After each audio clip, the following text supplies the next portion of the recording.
Bonjour à tous, nous nous retrouvons aujourd'hui pour une série de tutoriels sur les servos-variateurs Lexium et les servomoteurs de marque Schneider. Alors on a la configuration proposée, voilà, on a ici le Lexium, le servo-variateur, vous l'avez ici, qui va communiquer à un CAN-open ici, donc on a un automate, c'est un M340, on est tout chez Schneider.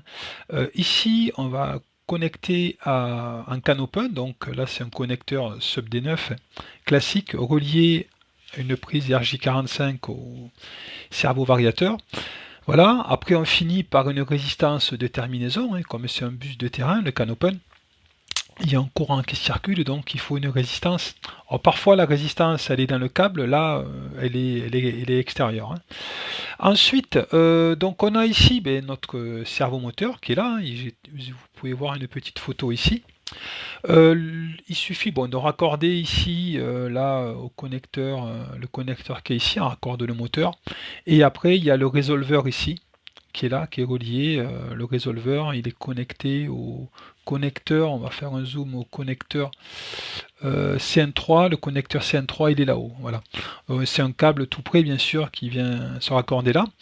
Ensuite, qu'est-ce qu'on a? On a, pour communiquer avec le PC.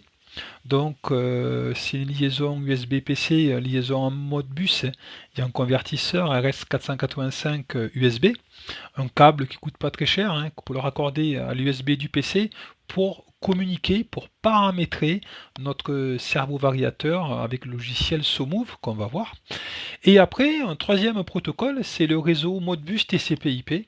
Donc classique, enfin chez Schneider en tout cas, on va le relier au réseau de l'entreprise. On va le relier ici à une carte NOE, c'est pas obligatoire, NO 110, en Modbus TCP/IP pour raccorder notre IHM.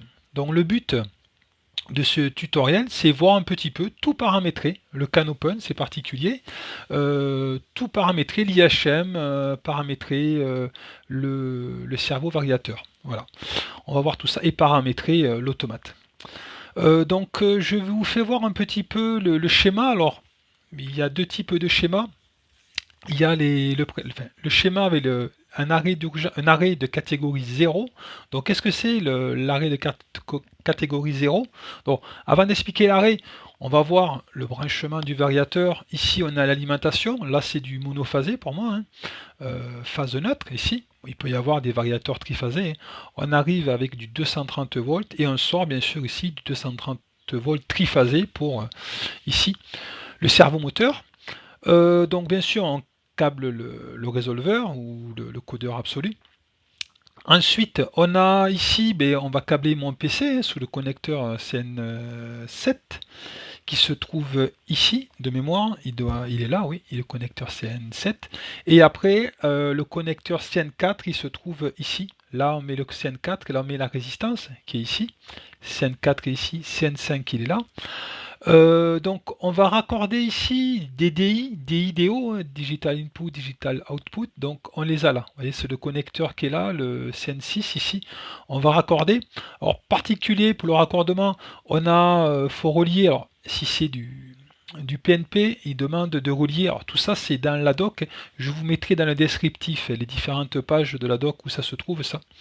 Il demande de raccorder le 0 volt au DICOM et le 24 volts au DOCOM. Voilà, c'est obligatoire, sinon ça ne fonctionnera pas. Alors, on a 4 entrées. Moi, je les ai mis pour la prise d'origine. On va le voir. POM comme prise d'origine. Ça peut les ref sur SoMachine, sur SoMove, pardon. Et après, j'ai mis les capteurs limites de surcourse. Donc, dès que le capteur est actionné, forcément, ça va arrêter. Donc oui, alors, on était parti pour les arrêts de catégorie 0. Donc arrêt de catégorie 0, ils sont rangés ici. On a du 24 volts qui sont raccordés via l'arrêt d'urgence aux bornes STOA et STOB. Catégorie 0, donc c'est un arrêt, dès qu'on appuie sur l'arrêt d'urgence, ça correspond à un arrêt non contrôlé. C'est par suppression immédiate de l'alimentation aux actionneurs. On appuie sur l'arrêt, clac, directement, les actionneurs s'arrêtent immédiatement. Et après, il existe la catégorie 2. qu'on va voir ici. Voilà. Alors catégorie 2, tout ça c'est marqué sur la doc de Schneider, hein, bien sûr, je ne l'ai pas inventé.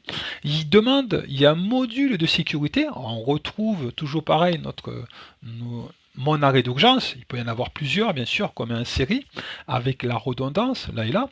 Et ici, donc en fait, si la catégorie 1 correspond à un arrêt contrôlé par le maintien de l'alimentation aux actionneurs jusqu'à l'arrêt de la machine. Donc il y a un temps, elle ne s'arrête pas immédiatement. On le voit ici, j'appuie sous l'arrêt, et ici, si on zoome, ici il y a une temporisation, donc ça va s'ouvrir au bout d'un certain temps. C'est une tempo repos. Hein.